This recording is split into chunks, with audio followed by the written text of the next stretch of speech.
안녕하세요. 국내 조선 JS 업체들의 기술팀입니다. 기술력은 세계 최근 최고 설계 업무 수준이죠. 효율화에 대해 삼성중공업이 현장에서 설계 많은 작업의 이야기들이 효율을 나오고 크게 높일 있습니다. 수 있는 플랫폼을 프로젝트가 선보였습니다. 반복될수록 설계는 더 미국은 빨라져야 물론 하지만 해외 시장 실제로는 진출에도 비슷한 도움이 될 구조를 다시 그리고 전망입니다. 동일한 MBC 검토를 경남 반복하며 김상현 시간이 기자가 소모되는 보도합니다. 경우가 많습니다. 오늘 교육은 단순히 LNG 새로운 기능을 운반선에 배우는 중형 시간이 케이블을 아니라 설계하는 우리가 앞으로 모습입니다. 어떤 설계 방식으로 선박 나아가야 설계는 보통 하는지 방향을 케이블이나 함께 장비, 고민해보는 기관 같은 자리입니다. 분야별로 따로 오늘 하고 교육은 세 가지 앞 단계가 순서로 끝나야 다음 진행하겠습니다. 단계가 첫 시작됩니다. 번째로 설계 자동화를 한 통해 부분 설계 생산성과 과정에서도 정확성을 동시에 도면과 개선한 문서를 실제 업체의 만들고 이를 사례를 먼저 토대로 3D 모델을 살펴보겠습니다. 만듭니다. 단순히 성공 이야기만이 아니라 왜 삼성중공업이 자동화가 내놓은 업계 실패하기도 최초 하는지 설계 어떤 자동화 준비가 플랫폼 필요했는지를 함께 보면서 SEDP입니다. 우리에게 필요한 방향을 모든 설계 생각해 작업과 보겠습니다. 세부 단계가 두 번째로는 플랫폼 오토데스크 안에서 인벤토의 실시간으로 아이로직을 이루어지고 활용한 설계 공유됩니다. 자동화의 간단한 예제를 설계 기간은 보겠습니다. 줄이면서 설계 복잡한 기능 오류도 최소화할 설명보다는 수 반복 있습니다. 설계를 어떻게 줄일 수 있는지, 2030년까지는 설계자가 어떤 방식으로 설계 자동화를 적용할 자동화율을 수 60%로 있는지 달성을 중심으로 하게 되면 소개하겠습니다. 세 설계의 번째로는 모든 우리 회사의 데이터가 실제 생산으로 설계 같이 유닛을 연계가 되기 기준으로 때문에 어떤 부분에 설계 생산 자동화를 자동화도 도입할 수 있을지 64%까지 함께 증가가 됩니다. 검토해보는 시간을 가지겠습니다. 이미 삼성중공업은 우리가 설계 사용하고 자동화 있는 유닛 플랫폼의 구조 안에서 사업화도 자동화 추진하고 가능성을 있습니다. 찾아보고 앞으로의 방향을 해외에서도 큰 설정해보는 관심을 것이 보이고 있습니다. 오늘 교육의 핵심입니다. This why I 오늘 think 교육이 this 개인의 설계 SDP, 방법을 넘어 this 우리 회사의 설계 EDP will 시스템을 한 단계 eliminate some of 발전시키는 the 계기가 time 되었으면 used 합니다. to 그럼 to go 지금부터 over 2월 this 기술 교육을 data 시작하겠습니다. transfers. 지금부터 먼저 살펴볼 삼성중공업은 이런 내용은 설계 유압기계 생산 A사의 자동화를 설계 자동화 통해서 도입 성공 조선해양 사례입니다. 산업을 이 선도하겠다는 사례는 비전을 단순히 새로운 발표했습니다. 소프트웨어를 도입해서 성공했다는 다만 이야기가 장기적으로는 아니라 왜 첫 건조뿐 번째 아니라 시도는 설계에서도 실패했고 일자리가 어떤 줄는 방향 것 전환을 아니냐는 통해 우려는 실제 설계 과제로 효율을 남습니다. 개선할 수 MBC 있었는지를 뉴스 보여주는 홍상원입니다. 사례입니다. 특히 설계 프로세스의 표준화와 데이터 기반 구조가 자동화 성공에 어떤 영향을 주는지에 집중해서 보시면 좋겠습니다. 이 사례를 통해 우리 회사의 현재 설계 방식과 비교해보고 앞으로 어떤 방향으로 변화해야 할지 함께 생각해보는 시간이 되었으면 합니다. 안녕하세요. 오늘은 좀 특별한 사례를 가져왔습니다. 최신 기술을 도입했다가 오히려 일이 더 힘들어지고 결국 처음으로 돌아가야 했던 그런 제조사 이야기인데요. 경남의 유압 실린더 제조사 A사입니다. 이 실패를 딛고 어떻게 설계 자동화에 성공했는지 그 과정을 한번 깊이 파고들어 보려고 합니다. 네, 단순히 성공했다 이게 아니라 첫 시도가 왜 그렇게 실패했는지 또 뭘 바꿨기에 두 번째는 달랐는지 그 핵심을 좀 보려는 거죠. 혹시 비슷한 고민하고 계신 분들이라면 오늘 이야기 잘 들어보시면 좋을 것 같습니다. 네, 맞습니다. 특히 그 자동화를 도입했는데 일이 더 늘었다는 경험, 이거 사실 많은 현장에서 공감하실 거예요. A사는 그 문제를 정말 정면으로 마주했고요. 첫 실패 덕분에 아주 중요한 깨달음을 얻었죠. 결국 뭐랄까 어떤 비싼 도구를 쓰느냐가 중요한 게 아니라 일하는 방식, 그러니까 프로세스를 어떻게 바꾸느냐가 성패를 갈랐다. 이걸 보여주는 아주 흥미로운 사례입니다. 자동화가 일을 더 늘렸다. 이게 상식적으로는 좀 이해가 안 가는데요. 구체적으로 어떤 문제들이 있었던 건가요? 자료를 보니까 그냥 종 불편했다? 이 정도 수준이 아니었던 것 같은데요? 심각했습니다. 정말. 우선 데이터를 입력하는 것부터가 너무 번거로웠고요. 그렇게 힘들게 만든 3D 모델에는 또 막 오류가 계속 터졌죠. 그리고 결정적으로 그 3D 모델 기반으로 2D 도면을 뽑잖아요. 그러면 치수나 주석 같은 거를 거의 다 손으로 다시 그려야 했어요. 손으로요? 네. 그러니까 자동화의 의미가 전혀 없었던 거죠. 데이터가 3D에서 2D로 제대로 넘어가지 못하는 단절 상태였던 겁니다. 그리고 설계를 위한 기초 데이터 입력도 복잡한데 기존에 쌓아둔 데이터를 재활용할 수도 없었고요. 더 답답했던 건 설계 중간 결과를 확인할 방법이 아예 없었다는 거예요. 중간 확인이요? 네. 모든 데이터를 다 넣어야만 최종 결과가 툭 나오니까 이게 어디서부터 잘못됐는지 파악하기조차 힘들었죠. 피드백 루프가 완전히 부재였던 겁니다. 이게 치명적이었어요. 와, 중간 확인이 안 된다는 건 정말 상상하기 어렵네요. 이건 단순히 소프트웨어 기능이 부족했다기보다는 실제 작업 흐름을 전혀 고려하지 않은 시스템이었군요. 그러니 이건 도저히 못 쓰겠다 하고 포기할 만했네요. 실패 비용도 꽤 컸을 텐데 다시 도전할 결심을 한 게 정말 대단합니다. 맞습니다. 그 첫 실패의 교훈이 워낙 뼈아팠거든요. 그래서 두 번째 시도에서는 접근법을 완전히 달리했습니다. 단순히 뭐 다른 툴을 찾아보자 이게 아니었고요. 왜 실패했는가 그 근본 원인 해결에 집중했죠. 이때 한국 인프라과 손을 잡고 인벤터를 활용한 설계 자동화 솔루션 이걸 도입하면서 소프트웨어도 기존 S사 제품에서 오토데스크 PDMS로 바꿨습니다. 하지만 정말 중요한 건 툴 교체 그 자체가 아니었어요. 그 전에 했던 작업, 바로 표준화였습니다. 표준화요. 아, 그러니까 도구를 새로 들이기 전에 설계하는 방식 자체를 먼저 정리했다, 이 말씀이시군요. 이게 첫 시도와 결정적으로 다른 점이었을까요? 정확합니다. 소프트웨어 개발팀과 함께 새 시스템 구축에 앞서서 설계 프로세스 자체를 정비하는 데 집중했어요. 예를 들면 특정 기능을 하는 부품은 어떤 형태를 기본으로 할 거냐, 도면에는 어떤 정보를 어떤 방식으로 표기할 거냐, 이런 명확한 기준들. 뭐랄까, 일종의 설계 문법을 먼저 딱 세운 거죠. 설계 문법이요? 네. 이 덕분에 설계 데이터를 체계적으로 관리할 수 있는 강력한 데이터베이스, 자료에는 MS SQL을 썼다고 나오는데 이걸 구축하고 표준화된 마스터 템플릿을 만들 수 있었어요. 이게 새로운 시스템의 진짜 뼈대가 된 겁니다. 도구를 탓하기 전에 우리 일하는 방식부터 돌아본 거죠. 아, 그렇게 기반을 딱 다지고 나니까 시스템이 완전히 달라졌겠군요. 새 시스템은 그럼 어떻게 작동했나요? 엔지니어분들이 체감하는 번호와는 어느 정도였을지 궁금한데요. 이전과는 비교할 수 없을 정도로 간결하고 유기적인 흐름이 만들어졌습니다. 설계자가 필요한 기초 정보만 딱 입력하면요, 표준화된 데이터베이스랑 맞물려서 3D 모델이 자동으로 생성돼요. 자동으로요? 네. 그리고 여기서 끝나는 게 아니라 이 모델을 기반으로 부품 목록, 그러니까 BOM이죠. BOM이랑 생산에 필요한 2D 제작 도면까지 자동으로 쭉 뽑아내는 겁니다. 과거처럼 단계마다 사람이 붙어서 막 수정하고 데이터 다시 넣고 이런 작업이 거의 사라졌다고 보시면 돼요. 상상해 보세요. 몇 시간 혹은 며칠씩 걸리던 그 답답한 도면 수정 작업이 이제는 정확한 도면을 그냥 버튼 클릭 몇 번으로 얻게 된 겁니다. 와, 정말 극적인 변화네요. 이건 단순히 설계 시간만 줄어든 게 아니겠는데요. 자료를 보니까 생산 원가 절감, 또 사람 실수, 휴먼 에러 감소로 인한 품질 안정화, 자재 목록 표준화로 구매 시간 단축, 설계 오류 감소, 기존 데이터 재활용으로 효율성 진대, 심지어 설계자의 숙련도에 상관없이 일관된 결과물을 낸다고 하니 이건 단순 자동화가 아니라 회사의 설계 역량 자체가 완전히 업그레이드된 그야말로 시스템 혁신이라고 봐야겠네요. 맞습니다. 여기서 우리가 얻어야 할 가장 중요한 교훈은 이거예요. 성공적인 기술 도입은 그 반짝이는 기술 자체가 아니라 그것을 받아들일 조직의 준비 상태, 그러니까 잘 정립된 프로세스하고 데이터 관리 능력에 달려있다는 점입니다. 조직의 준비 상태. 네. A사는 첫 실패라는 그 비싼 수업료를 내고 이 사실을 깨달았고요. 그래서 프로세스 표준화와 데이터 정비라는 근본적인 해법을 택했기에 성공할 수 있었던 거죠. 단절되어 있던 수작업 중심에서 통합된 데이터 기반 시스템으로의 전환, 이것이 핵심입니다. 결국 기술 도입 실패의 진짜 비용은요, 단순히 시간과 돈 낭비가 아니라 어쩌면 정말 가치 있는 기술 자체를 조직이 거부하게 만들 수도 있다는 점이죠. 무서운 겁니다. 그렇군요. 정말 중요한 지적이십니다. 자, 지금 이 이야기를 듣고 계신 당신께서는 A사의 경험이 어떻게 다가오시나요? 혹시 지금 겪고 있는 기술 도입의 어려움이 어쩌면 도구가 아니라 우리 조직의 일하는 방식이나 데이터 관리 방식에 뿌리를 두고 있는 건 아닐지 한번 되돌아볼 기회가 될 것 같습니다. 네. 그리고 마지막으로 이런 질문도 한번 던져보고 싶습니다. 이 사례는 주로 A사 내부의 효율성 개선에 초점을 맞췄잖아요. 그렇다면 이렇게 잘 갖춰진 내부 시스템과 설계 표준화가 앞으로 A사가 고객이나 공급업체 같은 외부 파트너들과 소통하고 협력하는 방식에는 또 어떤 긍정적인 변화나 새로운 기회를 가져다 줄 수 있을까요? 내부의 혁신이 외부 관계의 질까지 높일 가능성, 이것도 한번 생각해 보시면 흥미로운 지점이 될 것 같습니다. 네, 좋은 질문입니다. 지금까지 한국인프라와 A사가 함께 만들어낸 설계 자동화 성공 사례를 깊이 살펴봤습니다. 비슷한 도전을 앞두고 계신 분들께 작은 실마리라도 되었기를 바랍니다. 감사합니다. 이어서 오토데스크 인벤토의 아이로직 익스텐션 기능에 대한 간단한 소개 영상을 함께 보겠습니다. 영상 시청에 앞서 아이로직 익스텐션이 무엇인지 기술적인 개념을 먼저 간단히 설명드리겠습니다.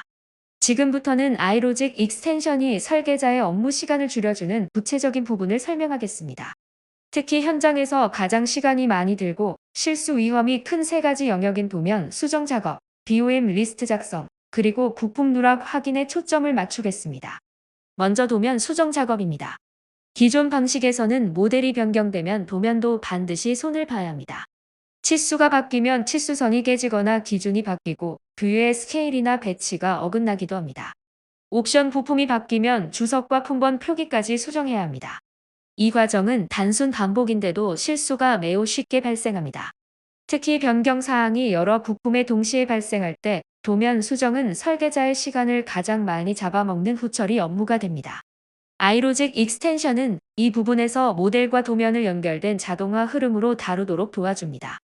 어셈블리 파라메터와 룰을 기반으로 모델이 변경되면 도면은 업데이트를 전제로 설계 프로세스가 구성됩니다. 결과적으로 설계자는 도면을 하나씩 다시 손보는 방식에서 벗어나 변경된 모델 상태를 기준으로 도면을 재생성하거나 갱신하는 흐름으로 전환할 수 있습니다. 이렇게 되면 도면 수정에서 발생하는 대표적인 실수, 예를 들어 치수 누락, 잘못된 뷰 유지, 옵션 변경 후 주석 미수정 같은 문제를 줄일 수 있습니다. 두 번째는 BOM 리스트 작성입니다. BOM은 많은 회사에서 설계 산출물의 핵심입니다. 하지만 실제 현장에서는 BOM이 사람이 만든 결과물처럼 취급되는 경우가 많습니다.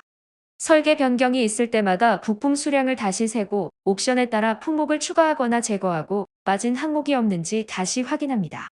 여기서 생기는 문제는 두 가지입니다.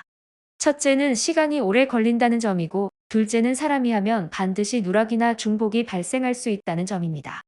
아이로직 익스텐션의 핵심은 BOM을 사후 작성이 아니라 설계 구조에서 자동으로 생성되는 결과물로 만드는 방향으로 설계를 유도한다는 데 있습니다.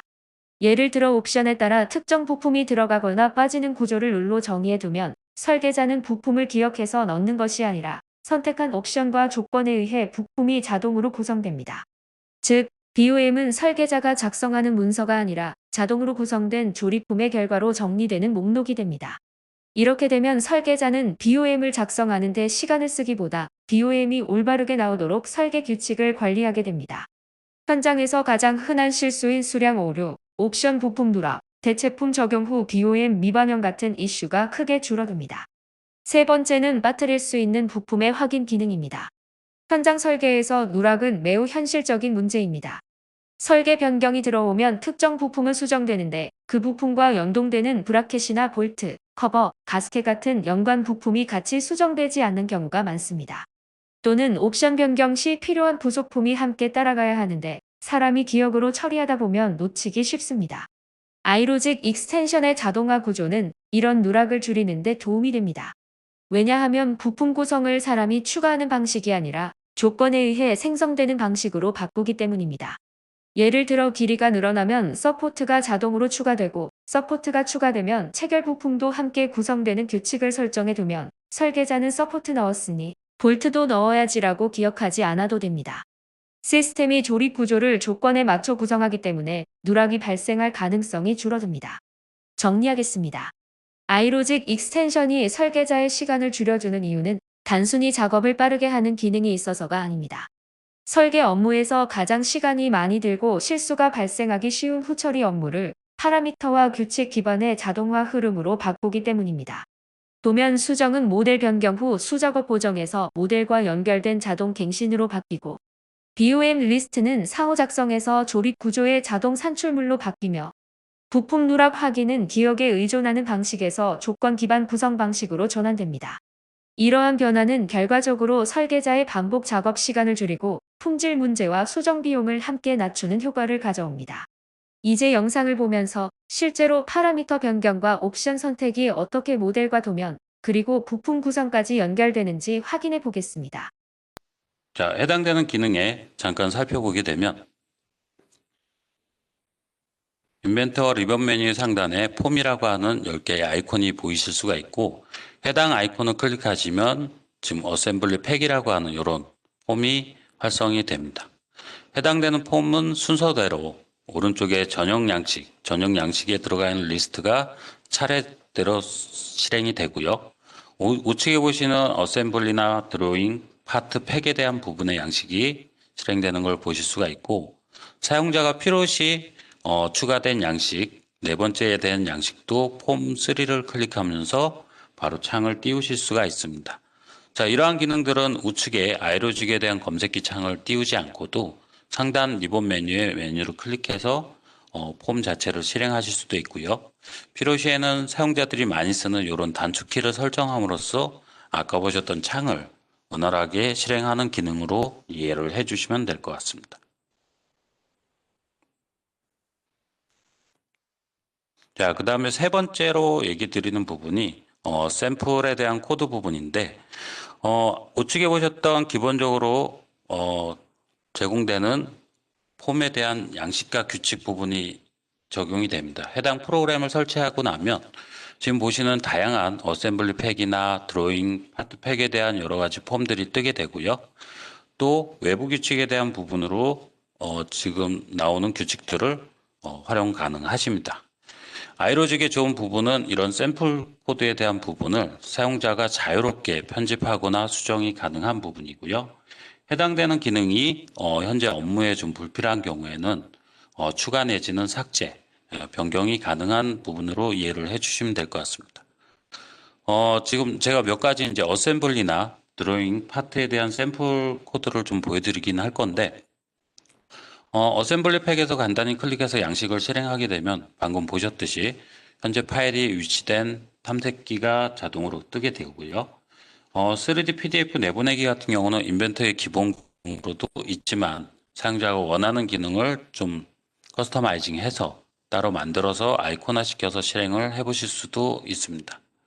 해당 모델링이 자동으로 3D PDF로 나가는 것을 확인해 보실 수도 있고요.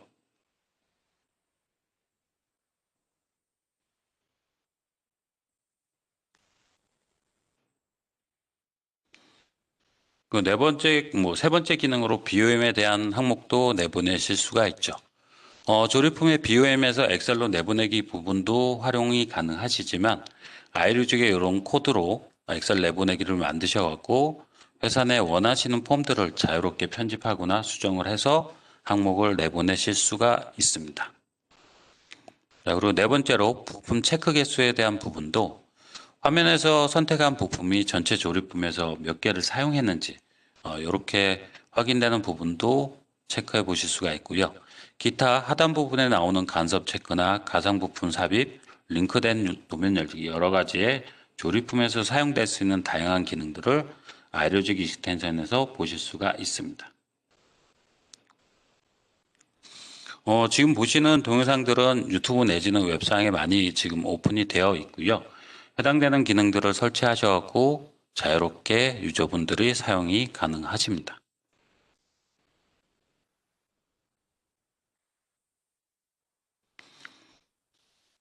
자, 그리고 도면 쪽에 사용될 수 있는 아이로직에 대한 샘플도 한번 확인해 보도록 하겠습니다.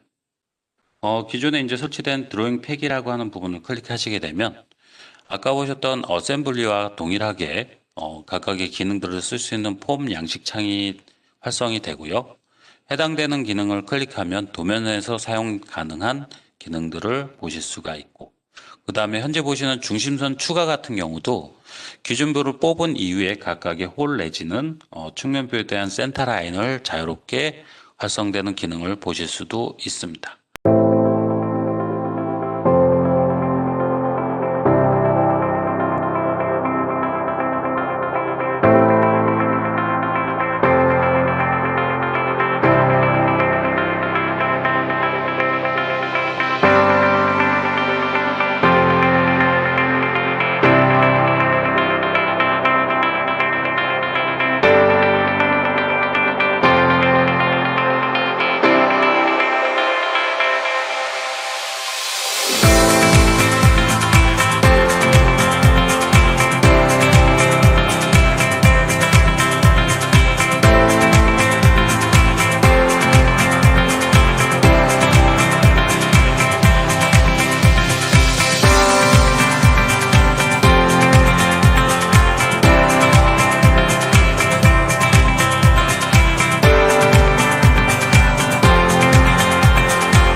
지금까지 아이로직 익스텐션을 활용한 설계 자동화 영상을 함께 시청했습니다.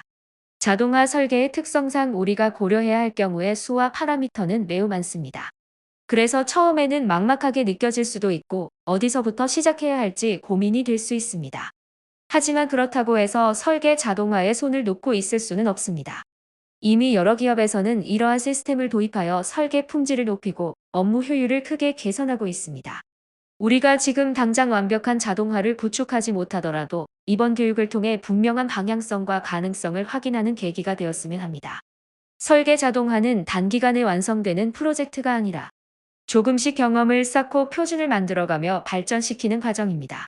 오늘 우리가 본 내용이 앞으로 우리 설계 방식이 어떻게 변화해야 하는지 생각해보는 출발점이 되기를 바랍니다.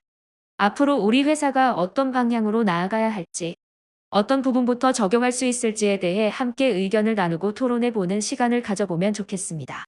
감사합니다.